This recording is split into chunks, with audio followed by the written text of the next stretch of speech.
బాబాయ్ యూరియా దొరికిందా మీకు? దొరికింది. దొరకట్లేదంటగా బిల్లు బిల్లు రాపించుకొని ఇచ్చారు కదా బిల్లు. ఎన్ని బస్తాలు ఇచ్చారు? 2 ఎన్ని ఎకరాలకి? 2 ఎకరాలన్నరకి.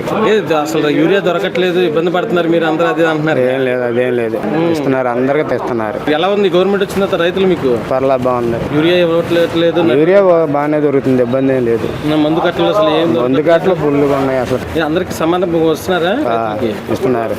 బ్లాక్ లో అమ్మేసుకుంటున్నారు, అది అదేం లేదు, అదేం లేదు. పక్కకి దాని మళ్ళీస్తున్నారు యూరియా కట్టలు అట్లాంటివి ఏం లేదు. యూరియా దొరికిందా? దొరికినాయి అయ్యా, ఇవాళ వచ్చాను, ఇచ్చారు 4. ఎన్ని బస్తాలు వచ్చినాయి? 4. దొరుకుతున్నాయి ఎరువులు? దొరకట్లేదు అంటున్నారుగా. వచ్చారయ్యా, ఇచ్చారు. రైతులు అసలు ఇబ్బంది పడుతున్నారంట గవర్నమెంట్ లో. లేదయ్యా, గిట్టినోళ్ళు 100 మాటలు చెప్పుకుంటారు. ఇప్పుడు నేనంటే నువ్వు గిట్టినప్పుడు అట్ట చెప్తాం, అంతే. ఇక సక్రమంగా ఇస్తున్నారా? అందరూ ఇస్తున్నారయ్యా. ఇవ్వట్లేదు, క్యూలో నుంచి నువ్వు కొట్టుకుంటున్నారు, పడిగాపు కలుపుతున్నారు. లేదయ్యా, ఇస్తున్నారు, అందరికి ఇస్తున్నారు. గవర్నమెంట్ వచ్చిన తర్వాత పథకాలు ఎలా ఉన్నాయి మీకు? బాగానే అన్ని అయ్యా.